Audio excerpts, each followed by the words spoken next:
Go ahead.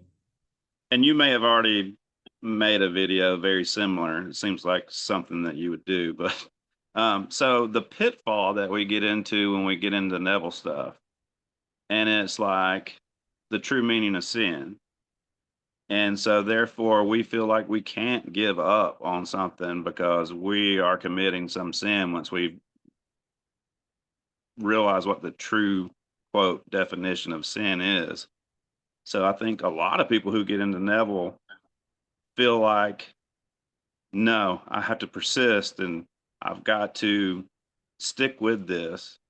And that's kind of where I'm stuck right now. It's like, am I selling myself short by giving up on my specific person? Are you missing the mark? Am I missing the mark? Exactly. Um, and don't get me wrong, that whole point that Neville makes, it really resonates. Like, yeah, that makes sense. But at the same time, it can put you in handcuffs. I think it's just a moment to moment decision, though. It's like, am I sinning right now? Am I sinning right now? Am I sinning right now? Like, it's just, am I missing the mark right now? Am I missing the mark right now? And like, when you're in flow, when you're at like a 7 or 8 or above with consistency, you're not that fucking worried about missing the mark. That's the whole thing, you know? So it's like, if I have to look at this and I'm at a 7 or 8 already and decide, am I missing the mark here about my relationship by letting go of this? I fucking look at it clearly. I look at it, I don't look at it from a place of lack. I look at it from a place of, God, the universe, my imagination will support me. Things will work out the best for everybody involved.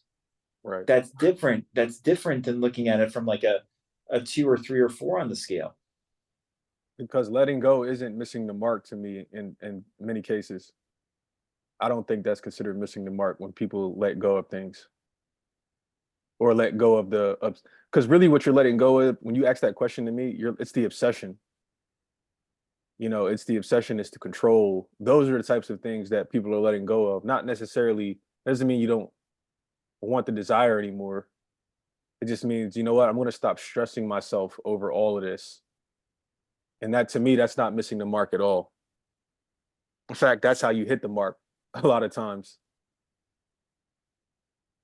And that is helpful, actually. I mean, both your points. And I know I'm not the only person. I know I'm not the only person struggling with that. I mean, even in our group, Of we course. hear that like people get anxiety, myself included. Before I was in the group watching the videos, I was like, when you said them or someone better, that someone better, like it, you feel it in your chest. You're just like, no, that's not why I'm here. Right. I want them. I Yeah. want them. I need my SP. Yep. Yep. Good stuff, though, man. Good stuff. It makes a lot of sense. The moment by moment, missing the mark. There's a greater good, you know? And It's oftentimes very similar to like, you don't know until you hit that point. You don't really know that you think you missed the mark, but then you hit it and you realize, oh shit, I actually didn't miss the mark. and again, it's not a big deal if your state's high. If your If you're state's what? general, if your state is high, if you're at like a 7 or 8 on the scale, you don't have to be worried about missing the mark because you will deal with it appropriately. If you're like at a 3 or 4 or lower, it's like I'm so emotionally overwhelmed that there's a very good chance I'm going to fuck up here. Does that make sense? Like it's like, You're in Yeah. your head when you're lower than 5 on the scale. yeah, And at that point, you're thinking you're not feeling, you're thinking you're not flowing,